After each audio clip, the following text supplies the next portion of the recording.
करतोय. खरं तर 1 वर्षापासून आपण प्रतीक्षा करतोय. आता एका क्षणामध्ये ही प्रतीक्षा संपत आहे.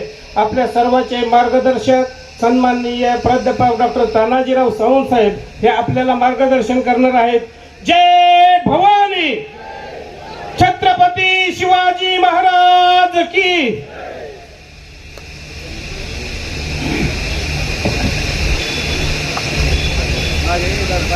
आज ज्या ताकदीनं माझे सगळे सहकारी, माझ्या झाशीच्या राणी, आमच्या लाडक्या बहिणी एका हाकेवरती ह्या ठिकाणी उपस्थित राहिल्या, सर्व माझा मित्रपरिवार उपस्थित राहिला, त्याबद्दल मी सर्वांना धन्यवाद देतो, शुभेच्छा देतो. आज ही भूमिका मांडत असताना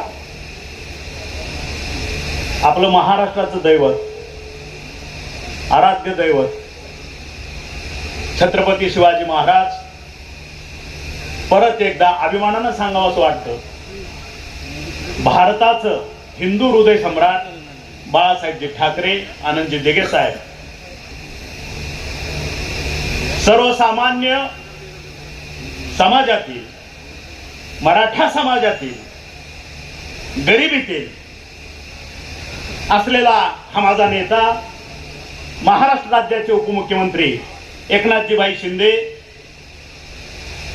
आणि ह्या ठिकाणी अशा कठीण प्रसंगात मागच्या 1-2 वर्षामध्ये मला साथ देत असलेले माझे सर्व पदाधिकारी, जिल्ह्याचे जिल्हा प्रमुख दत्तांना साळुंके, आपले बाळासाहेबजी पाटील हांडोरीकर, अण्णासाहेब देशमुख, विभीषण अण्णा खामकर, बाबूराव घुले, त्यानंतर महिलांच्या प्रतिनिधी अर्चनाताई दराडे, आमचे कार्यकर्ते बाळासाहेबजी मांगले, सत्यवानजी गपाट, बालाजी गुंजाळ, आमचे अण्णासाहेब जाधव, प्रवीण गायकवाड, निलेश चव्हाण, राहुल डोके, अलकाताई भालेकर, अश्विनीताई भगत, सारिकाताई अंधारे, घोगरे सर, सुनीलराव जाधवर, महादेव आखाडे, महादेव अंधारे, सुनील भोयरे, युवराज हुंबे, नागनाथ नायकोडी, आमचा शिवारा तो 24 तासच असतो, वैजनाथ ममाने, जयदेव गोपने, उद्धवजी साळवी, विकी चव्हाण, एवढी नावं घ्यावीच लागत, नाही तर परत राग येतात. आणि ह्याच्याशिवाय सुद्धा जे व्यासपीठावर नाहीत, समोर बसून ऐकतात. आता आमचा दिलीप तेलन, अतिशय लाडका माझा, बसलाय समोर, ते म्हणजे माझं नाव कसं नाही. असे सगळे असंख्य कार्यकर्ते, ह्या सर्वांच्या साक्षीनं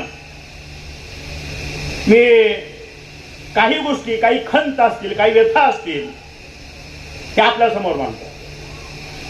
कारण राजकारण आमचा पिंड नाहीये आणि सगळ्यांचं दुःख एकच आहे की ह्यांना कोणी राजकारणात यायला सांगितलं. मग हा सावंत असेल, हे आमचे संजय नाना असतील, आमचा जाकीरबाई असेल, ह्यांचा काय संबंध आहे राजकारणाचा? कोण हे काय खानदान आहे राजकारणातले? हे वारसदार आहे का? ह्यांना वारसा आहे का राजकारणाचा? ह्यांचा काय संबंध आहे राजकारणाचा? राजकारण करायची मक्तेदारी ही आमची, का तर आम्ही खानदानी राजकारणी आहोत. वर्षानुवर्ष 30-40 वर्षे जनतेला मातीत घालायचा अधिकार आमचा आहे, ह्यांचा नाही. ह्यांना कोणी राजकारण द्यायला सांगितलं? आणि 40 वर्षाची तुमची कारकीर्दच ह्या लोकांना जन्म देऊन गेली हे त्यांनी विसरू नये. ह्यांचा कुणाचाही राजकारणाचा संबंध नव्हता, मान्य आहे आम्हाला, पण राजकारणात ह्यांना जन्म कोणी दिला? राजकारणात ह्यांना जन्म तुम्ही दिला, तुमच्या कर्तृत्वानं दिला, तुमच्या कर्मानं दिला, हे मानावंच लागेल. कारण आज हे अभिमानाने ही लोक सांगतायत, आता सध्या सुद्धा सांगतायत चालू, की धाराशिव जिल्हा हा भारतातला 3 नंबरचा मागासलेला जिल्हा. काका, अण्णासाहेब बरोबर आहे, जिथं तुम्ही मांडीला मांडी लावून बसत होता त्यांचंच कर्तृत्व होतं. नाही, जिल्हा मागासला ठेवायचं काम कोणी केलं? तुम्हीच केलं. आणि तुमच्या वरिष्ठांनी केलं, तुमची पिढी तेच करते, वेगळं काय? आणि म्हणून कुणाला तरी यावं लागतं, जनता कुणाला तरी पदर पकडते, आणि त्याला पुढं करून सांगते की हा आमच्यावर अन्याय करतो, कोणीतरी उभा राहणं गरजेचं आहे. पण आतापर्यंत जर व्यवस्था आपण बघितली की असंतोष भरपूर असतो, त्याला वाचा फोडणारा कोणीतरी लागतो. पण इतिहासकालीन आतापर्यंत शब्द प्रचलित झालाय, छत्रपती जन्माला पाहिजे पण तो शेजारच्या घरात, म्हणजे त्याची फळं आपल्याला मिळाली पाहिजे. स्वराज्य त्याचे सर्व जे काही फायदे आहेत ते मिळाले पाहिजे, पण त्याचे जे कष्ट आहेत ते दुसऱ्याच्या घराला, जिथं जन्माला शिवाजी महाराज, छत्रपती शिवाजी महाराज, तिथं त्याला भोग जे असतील ते त्याला मिळले पाहिजे, हा त्याचा अर्थ आहे. आणि म्हणून तुम्ही बघितलं असेल 2019ला माफक काम होतं, शिवजल क्रांती असेल, आणखी छोटी मोठी कामं असतील, त्याच्यात तुम्ही 33,000 मतांना निवडून दिलं. काम नाही, निवडून दिलं 33,000. परत काम केलं प्रचंड. मी परत आव्हान करतो ह्या व्यासपीठावरनं माझ्या सर्व कार्यकर्त्यांना आणि जे कोणी लपून छपून ऐकत असेल त्यांना, महाराष्ट्राची निर्मिती झाल्यापासून आजपर्यंत ह्या मतदारसंघात जो निधी आलाय तो एकत्र करा आणि तानाजी सावंत आणलेला निधी एकत्र करा. त्याच्यापेक्षा 1 रुपया जर जास्त नसेल तर मी आता सुद्धा राजीनामा द्यायला तयार. माहिती घ्या. पण हे सगळं केल्यानंतर सुद्धा, एवढं काम केल्यानंतर सुद्धा माझ्या कार्यकर्त्यांच्या अंगातनं घामाच्या धारा, कुणाला अटॅक होतोय, कुणाला काय होतंय मतमोजणीतनं, आणि त्यावेळेस फक्त 1,000-1,500 मतांना आपण निवडून येतो. ही माझी खंत आहे, ही माझी शोकांतिका आहे. राहिला विषय ह्या मंत्रिपदाचा, मला त्याच्याशी काय देणं घेणं, कारण मंत्रिपद हे जनतेच्या हृदयात असलं पाहिजे, त्याच्यावरती राज्य करणार असला पाहिजे. त्या मंत्रिपदाचं तुम्ही सोडा, ते काय माझ्या दृष्टीनं फारसं महत्वाचं नाही. हा महत्वाचा मुद्दा आहे, ही खंत आहे. मग मला तेच विचारायचं होतं की बाबा जनतेला का कळत नाही ह्या गोष्टी. विकास तुमच्या उंबऱ्यापर्यंत आहे. ज्या लोकांनी स्वतःच्या गावाला स्मशानभूमी केली नाही 25 वर्षात, ज्या माणसानं स्वतःच्या गावची पाणी पुरवठ्याची योजना 25 वर्षात केली नाही, 2 गोष्टी. तिसरी गोष्ट, जो माणूस स्वतःच्या समोरचा जर रस्ता उकडला असेल तर तिथं स्वतःच्या खर्चानं पाठीवर मुरुम टाकत नाही, आणि इलेक्शनच्या वेळेस, निवडणुकीच्या वेळेस तुम्ही सर्वजण अशाच लोकांना साथ का देता. कदाचित हे प्रारब्ध आहे का ह्या लोकांचं, जे स्वतःच्या संसारावरती तुळशीपत्र ठेवून तुमच्यासाठी राब लागतात. माझा कार्यकर्ता राब राबतो, उन्हातानात थांबतो,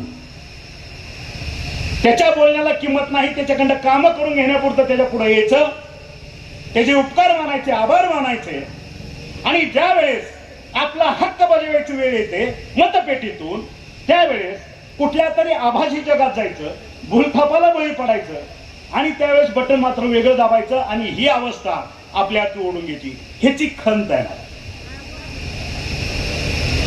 आणि माझ्या जनतेने जर मला सांगितलं साहेब तुम्ही उभा राहू नका, किंवा माझ्या ह्या सर्व प्रेम करणाऱ्या लोकांना सांगितलं साहेब तुमची गरज नाही, राजीनामा द्या, या सगळ्या मंडळींना माहित आहे 1 सेकंदाचा विचार न करणारा माणूस आहे. 2 मिनिटात मी राजीनामा देतो. कारण जिथं लोकांना माझी गरज नसेल तर मलाही त्या ठिकाणी काम करायची इच्छा नाही.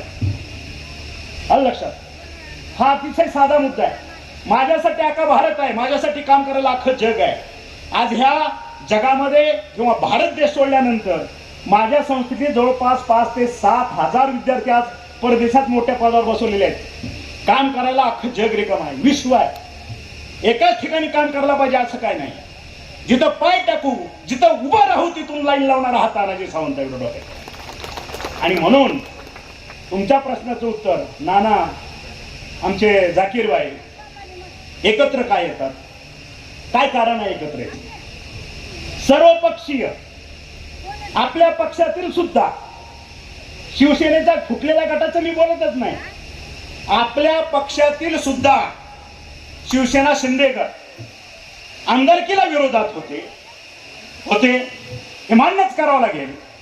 आणि काल झालेल्या नगर परिषदा, परांडेची असेल, माझ्या भूमची असेल, ह्या दोन्ही ठिकाणी ते विरोधातच होते, आमदारकीला झाकून होते, आणि कालच्या नगर परिषदेला त्यांचं खरं रूप आपल्या सगळ्यांना दिसलं. हे वास्तव आहे. आणि मग मी असं म्हणेन, परत जे खंत आहे ती खंत आहेच.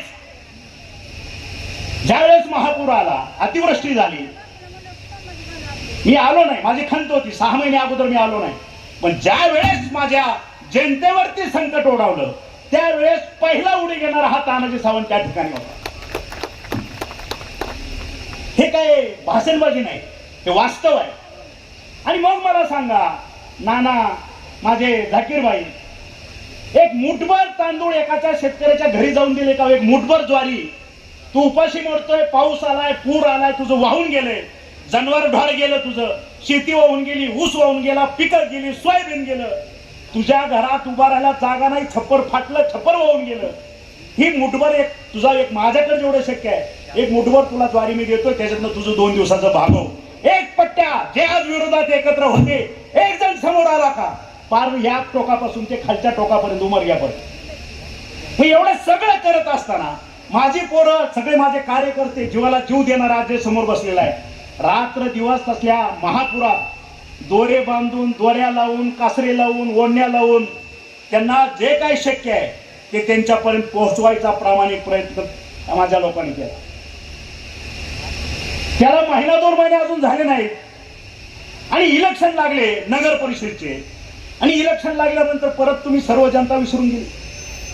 आपल्या मदतीला कोण आणि आपल्या विरोधात कोण, ह्याचं नेमकं गणित मला तरी समजलेलं नाही. हे प्रचंड अस्वस्थता ज्याला आपण म्हणू ह्या गोष्टीची, कारण जे आम्हाला बाळासाहेब ठाकरेंनी आदेशित केलेलं आहे, जी प्रेरणा मी त्यांच्यापासून घेतलेली आहे, एकच प्रेरणा आहे आमची, 80% समाजकारण आणि 20% राजकारण. तुम्ही बघा,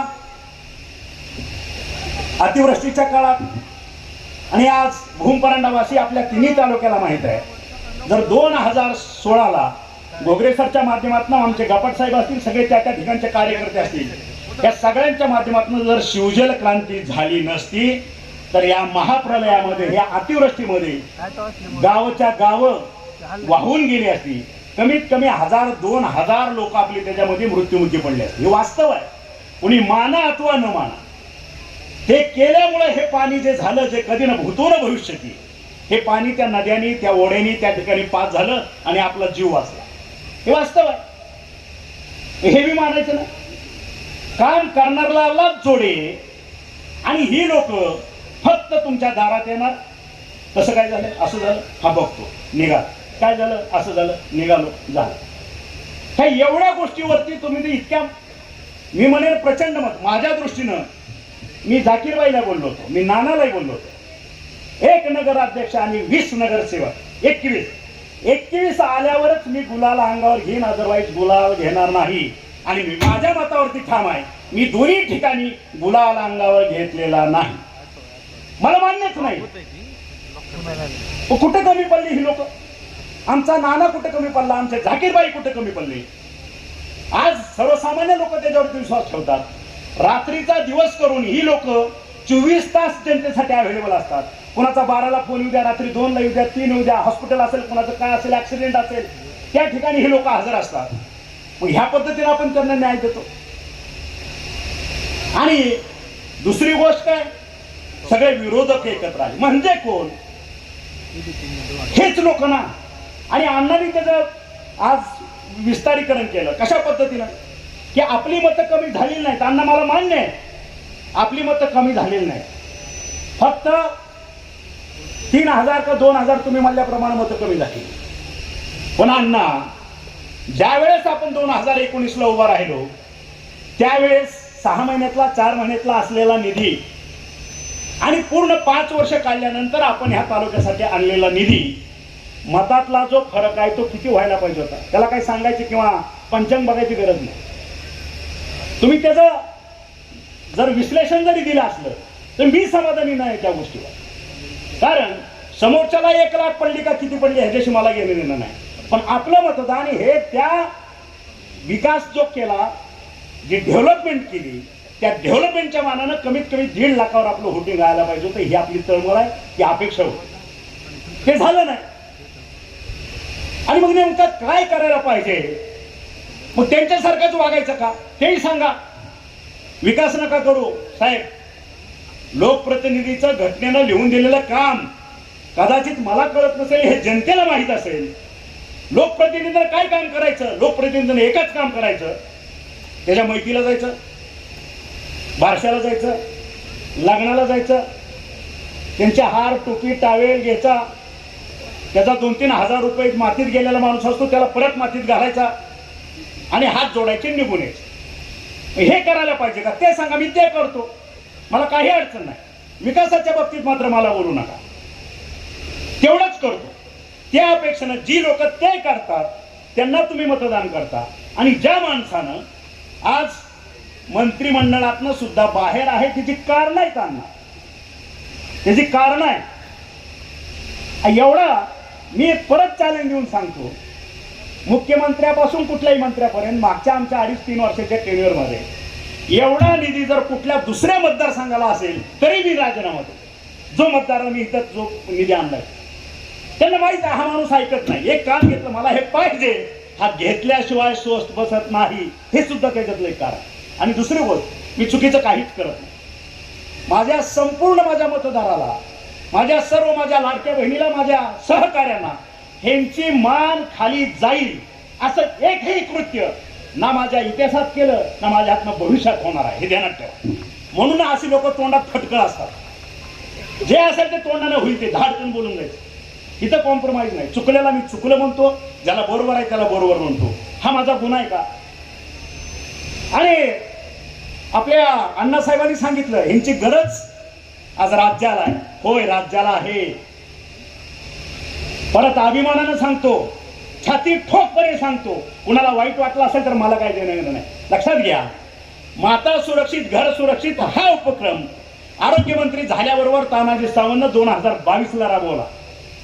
बरोबर आहे. 4-4.5 कोटी माझ्या माता बहिणीच्या तपासल्या, त्यांच्या शस्त्रक्रिया मोफत माझ्या शासनाच्या दवाखान्यात केल्या. प्रायव्हेटमध्ये लागत असेल तर ती सुद्धा पूर्ण मदत त्या ठिकाणी केली. आणि तोच उपक्रम जे गेले 20 वर्ष 15 वर्ष सत्तेत बसलेल्या केंद्रात, तोच उपक्रम फक्त त्याचं हिंदीत नामांतर केलं आणि आपल्या भारताचे पंतप्रधान आपले मोदी साहेब यांच्या वाढदिवसा दिवशी तो उपक्रम देशभर राबवायला चालू केला. मग गेले 15 वर्ष का सुचलं नाही हा उपक्रम घ्यायचा? असे मी बघितलं असेल पेपरला तुम्ही, 24 महिने 42 निर्णय. जे निर्णय घेतले ते कुठल्या कॉन्ट्रॅक्टरच्या हिताचे नाही घेतले. जे निर्णय घेतले ते कुठल्या व्यक्तीच्या हिताचे नाही घेतले. जे निर्णय घेतले ते माझ्या सर्वसामान्य जनतेसाठी, माझ्या वंचितासाठी, जे मागासलेपण आहे ह्यांच्यासाठी घेतले. हे सत्तेचं दुखणं आहे, हे सत्तेचं दुखणं आहे. आणि तो दिवस उजडेल. आपण स्वस्त बसणारी माणसं नाही, हे महाराष्ट्रालाही माहीत. आणि आपल्यातलं एक येड, माझ्या आमदारांच्या काहीतरी सौभाग्य होते की बोलले, आम्ही आपल्या भाषणात बोललो होतो ना आपल्या भूमला, काय तुमचा आमदार म्हणजे मी त्यावेळेस, नानाचे तसं नाही, ते विमानतळ बांधणार होते, विमानानं इथे येणार होते. आता ह्यांच्या आकलेचे कांदे बघा. मी सर्व बार कौन्सिल जे आहे भूमचं, त्या वकील मंडळी पुढं माझा प्रस्ताव सांगितला होता, संकल्पना. ज्याला कळतं त्याच्याशी बोलावं ना. मी बोललो होतो की भारताला गरज कशाची आहे? भारताला 1000 2-2 हजार किलोमीटरचे 6 लेनचे रस्ते करायची नाही. भारताला गरज आहे स्वतःचा जर GDP वाढवायचा असेल, पर डोकी प्रत्येक नागरिकाचं उत्पन्न हे वाढवायचं असेल तर त्याच्यासाठी शेतकरी स्ट्रॉंग केला पाहिजे, शेतकरी सशक्त केला पाहिजे. आणि शेतकरी जर सशक्त करायचा असेल त्याच्यासाठी माझ्याकडे योजना आहे. आज तुमच्याकडे दुधाचा महापूर आला की दूध झालं 25 रुपये. तुमच्याकडे सोयाबीन आलं की सोयाबीन आलं 2000 रुपये. तुमच्याकडे मका आले की त्याचं झालं 1000 रुपये.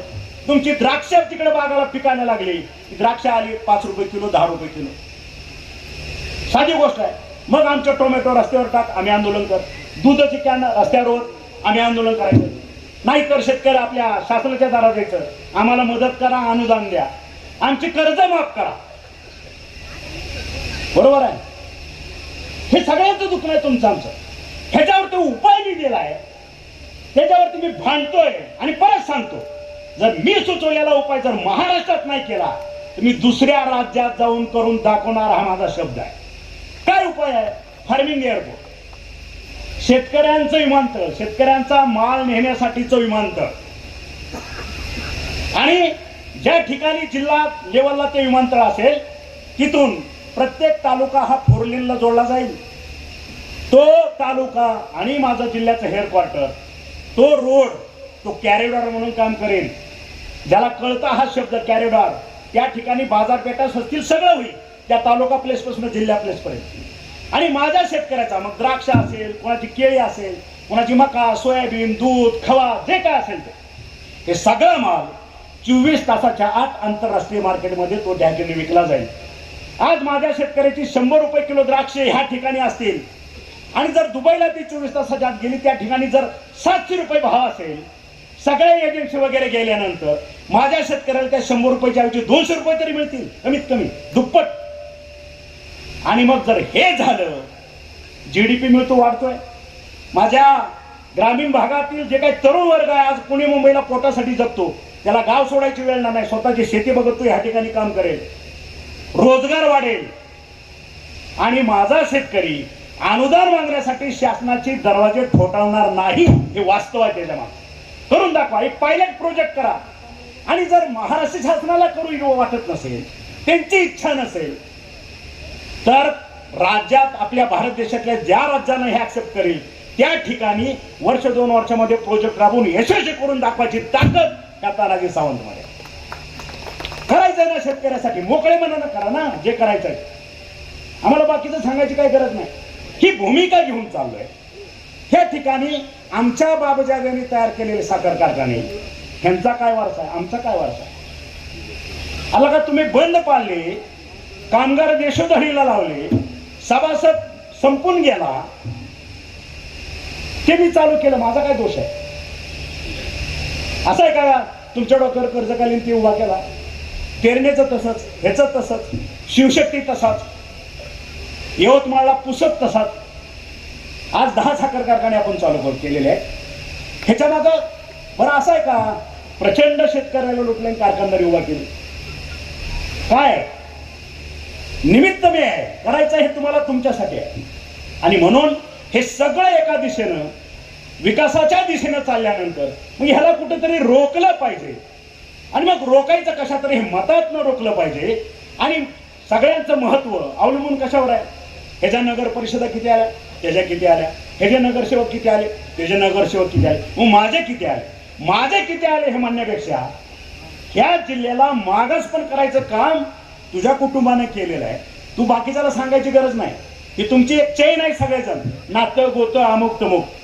आणि परखड बोलणारा हा तानाजी सावंत आहे, त्याच्यामुळे आमचा नाद करू नका. मी परत सांगतो. दुसरी गोष्ट, ह्याने काय उठवलं? तानाजी सावंतच्या विरोधात आम्ही सर्वजण, अरे गेले 15, 20, 25 वर्ष तुम्ही एकमेकाच्या विरोधात लढले. माझ्या जाकीरबाईच्या विरोधात तरी टोटल आमदारांची संख्या, आजी माझी काजी लेकरं 5. एक जाकीरबाईच्या विरोधात 5 आमदारांची लेकरं आणि 5 काय आजी माझे आमदार. विचार करायची गोष्ट. एक नगराध्यक्ष.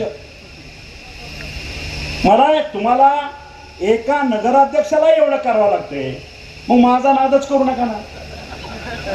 असे जाकीरबाई माझ्या किती आहेत त्यांना अजून अंदाजच नाही. असे संजय नाना माझ्या किती आहेत त्यांना अजून कळलंच नाही की बाबा ह्याच्यात पिशवीत काय काय बरं. आणि म्हणून बरं युती करायची नाही. हे कधीही नगर परिषद असेल, नगरपंचायत असेल, इलेक्शनची घोषणा झाल्यावर आपण बोललो का कधी युती करायची नाही? माझा पक्ष नेता, माझा पक्ष प्रमुख, माझे उपमुख्यमंत्री एकनाथजीभाई शिंदे जो आदेश देतील त्या पद्धतीने आम्ही वागू. युती करायची का नाही हे आमच्या हातात काय, हे पक्ष ठरवतो. मग हे ठरवत असताना 10 दिवस 15 दिवस अगोदर तुम्ही तुमच्या वरिष्ठांचा विचार न करता, ती जुनी तुमच्या अंगात खुमखुमी आहे, हम करे सो, तुम्ही डिक्लेअर करून टाकलं ह्या ठिकाणी आम्ही कुठल्याही पक्षाबरोबर युती करणार नाही, एकला चलो रे, ती धाराशिवमध्ये घोषणा झाली. हे वास्तव आहे. आणि मग जर बरोबर येऊ नको म्हणल्यावर आपण विचारायचं कुठल्या घोड्यावर बसू. म्हणजे एवढ्या आम्ही आत्ती आहोत का? इतका शिवसैनिक आमचा आक्तिक झाला का? अजूनही त्याच्या ह्या शिवबंधनामध्ये न्याट आहे. तो कुणालाही वाकणार नाही. हाडाचा रक्ताचा शिवसैनिक आहे. जे होईल ते होईल.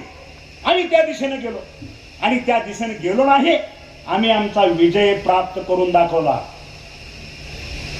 आणि ह्या दोनच नगर परिषदा नाहीत आपल्या, ह्या 2 जिल्ह्यामध्ये आपण आपल्या 5 नगर परिषदा आणलेल्या आहेत, हे लक्षात ठेवा. हे माझ्या शिवसैनिकाला माहीत असणं गरजेचं आहे, हे डोक्यात ठेवा. कुणाच्या डोक्यात हवा असेल, यांच्या दोन्हीच्या दोन्ही आल्या, त्या उभाट्याच्या सगळ्या गेल्या, माझ्या 2-3 आल्या, मी राजा तू राजा बिजा काय, तो असं मैदानात आहे, आम्ही दाखवतो काय मैदानात आहे. आणि म्हणून ही चॅलेंज आज आपल्या सभेत तुम्ही देतोय, उद्या ढोकीला हेच देणार आहे. आम्हाला कमी लेखायचं नाही. आम्ही सत्तेला हापापलेली माणसं नाही, आम्ही शेतकऱ्याची पोरं आहे, हातावर मिरची भाकर खाऊन रस्त्यानं अनवाणी हिंडलेली लेकरं आहे. आम्ही एसीत आणि एसी गाडीत फिरलेली पोरं नाही, आमचा नाद करायचा. ही साधी गोष्ट आहे. आणि म्हणून त्या ठिकाणी परत एकदा सांगतो, आपल्या काकांनी तेच सांगितलं, अण्णासाहेबांनी तेच सांगितलं, सगळ्या नेत्यांनी भाषणात आपल्या 2-2 मिनिटाच्या एकच सांगितलं की आपल्या पक्षाचा, आपल्या उमेदवाराचा शत्रू हे आपणच आहोत. परत परत सांगतो. त्याचं कारण, ज्याला तिकीट दिलं की दुसरा म्हणतो त्याला दाखवतोच आता, ही कसा पाडतो ती मीच बघ. विरोधक सुद्धा त्याच्यावर एवढा विचार करत नाही, तेवढा विचार आपली लोक करतात, ह्याला पाडायचा का, त्याचं महत्व वाढू द्यायचं. जी गोष्ट आज आपण नगर परिषदेमध्ये बघितली, नगरपंचायतीमध्ये बघितली, आमदारकीला जे घडलं ते हेच घडलं. आणि मग ह्या लोकांना कुणी आणलं? एका गावामध्ये जसं अण्णांनी सांगितलं, अण्णा तुमच्या आपल्या जुन्या लोकांच्या पदाधिकाऱ्याच्या माध्यमाशिवाय मी कुठल्याही परक्या पक्षातल्या लोकांना प्रवेश दिलेला नाही, हे निक्षून आणि ठणकून सांगतोय. ह्या चुका आपल्याच लोकांच्या आहेत. ह्याचा अर्थ काय झाला? आपलेच लोक गद्दार आहेत, जे गद्दाराची संख्या आज घोंगड पांघरून आपल्यात बसली होती, ते आता ओपन झाली. सगळेजण कोण कुठं आहे हे सगळा आरसा क्लिअर झाला. आणि म्हणून ताईंनी सांगितलं, ह्या सगळ्यांनी सांगितलं, ज्याला आपण तिकीट देऊ त्याचं काम सर्वांनी एक दिलानं, एकजुटीनं, मन लावून ताकदीनं केलं पाहिजे. आणि जर फुटीचा त्याला वास लागला, त्याच्या मनात जर काय घाण आली, ते जर कळलं, आता गेले वर्षभर मी बोललो नाही, पण मी आज माझ्या सर्व माता भगिनींच्या, माझ्या सहकार्याच्या साक्षीने सांगतो, माझा शिवसैनिक गद्दाराला त्या ठिकाणी व्यवस्थित जगू देणार नाही, हा माझा शब्द आहे. त्याला आम्ही आमचा झटका दाखवू. शिवसेना काय असते, बाळासाहेब ठाकरेंची शिवसेना काय असते, शिवसैनिक काय असतो, गद्दारांची जागा कशा पद्धतीने दाखवली जाते, हे आम्ही त्याला दाखवल्याशिवाय राहणार नाही. त्या जिल्हा परिषद आले गेले आम्हाला काय फरक पडत नाही, आम्ही काय त्यासाठी जन्मलो नाही. सत्तेसाठी तरी शिवसेना जन्मलेलीच नाही, विशेष नाही. कारण आमचं ब्रीदवाक्यच आहे, 80% समाजकारण आणि 20% राजकारण. 80% आम्ही कुठं कमी पडलो? अतिवृष्टी झाली, आम्ही मदत केली. पाऊस पडला, वस्त्यावर जाता येत नाही, स्वखर्चानं रस्ते केले. मला दाखवा समोरच्याचा, एका माणसानं समोरचा जो नेता आहे त्यानं एक पाटी मोडून त्या वस्तीवर टाकला, एक दाखवा, मी आता राजीनामा देतो, हाय माझी तयारी. मग हे उष्णावसा आणि अशा लोकांच्या बरोबर तुम्ही जायचा हा विचार आणि फंद फितुरी, हे कशासाठी? अगदी मोकळेपणाने सांगा, साहेब तुम्ही ह्या इलेक्शन मध्ये पडू नका, या जिल्हा परिषद मध्ये पडू नका, आम्हाला आमचं मागासलेपणा, आम्हाला बरं वाटतंय, गुदगुल्या होतात, राहू द्या आम्हाला असं. तसं मला त्याच्याशी काय हे नाही. कारण इथं नाही तिथं 80% समाजकारण जे करायचं आहे ते धाराशिव मध्ये करेन, जालन्यात करेन, सोलापूरला करेन, भंडाऱ्याला करेन, गडचिरोलीला करेन, पुण्यात कुठेतरी करेनच ना. सेवा आहे, हा सेवाभाव आहे. आणि आमची वृत्ती ही सेवाभावाची, आम्ही सांप्रदायिक पंथातली लोक आहे. आणि म्हणून मी परत परत सांगतो, जर एकमेकावर खुन्नस करण्याचा प्रयत्न केला तिकीट देण्याच्या बाबतीतला, तर त्या ठिकाणी पुढं इलेक्शन झालं, हे जे काय जाकीरबाई सारखे आहेत आमच्याकडं पिशवीतले अस्त्र, त्यांना स्पष्ट सांगतोय, आदेशित करतोय नाना वगैरे यांना, की ही पुन्हा 3-4 वर्ष नीट जगता कामा नये. त्याचा बंदोबस्त सगळ्या शिवसैनिकांनी करायचा, हे ध्यानात ठेवा. कारण सत्ता आल्यानंतर ज्याला जिल्हा परिषदचं सदस्य व्हायचं आहे, ज्याला तालुका पंचायतचं सदस्य व्हायचं आहे, ठीक आहे ना, पण तुमची आमची मान, आमची कॉलर ताट होणार आहे. तिथला धंदा काय कॉन्ट्रॅक्ट बिंट्रॅक्ट असेल, माझ्याकडे आहे ना, मी आहे ना इथं बसलोय, तुम्हाला त्या कॉन्ट्रॅक्ट मधनं 4 पैसेच कमवायचे आहेत ना, सदस्य का होत आहे, कारण काय, आम्हाला कॉन्ट्रॅक्ट करायचा. ठीक आहे, मग ठीक आहे, तुला सदस्य समजा तिकीट मिळत नसेल, तुझ्या 5 वर्षात किती कॉन्ट्रॅक्टरशिप होती तेवढी माझ्याकडे पैसे घेऊन जा. अजून काय सांगू, अण्णा झोपू नका, झोपायचं नाही, कान देऊ नये का. ज्याला वाटतंय ना की मला सदस्य व्हायचं आहे, की बोलत नाही, मला सेवा करायची, अरे तुझी सेवा मला कळत नाही का, सगळं माहित आहे. तुझ्या मनात जे आहे, मी कुठेही ओपन करणार नाही, तू गुपचूप माझ्या केबिन मध्ये, साहेब मला तिकीट देऊ नका, मला हे 5 वर्षासाठी एवढं लागतंय, तुला रुपया लागतोय ना, 2 रुपये देतो तुला, त्याचं काम कर. गद्दारी करायची नाही, पण जर गद्दारी केली तर मात्र त्याला ठेचल्या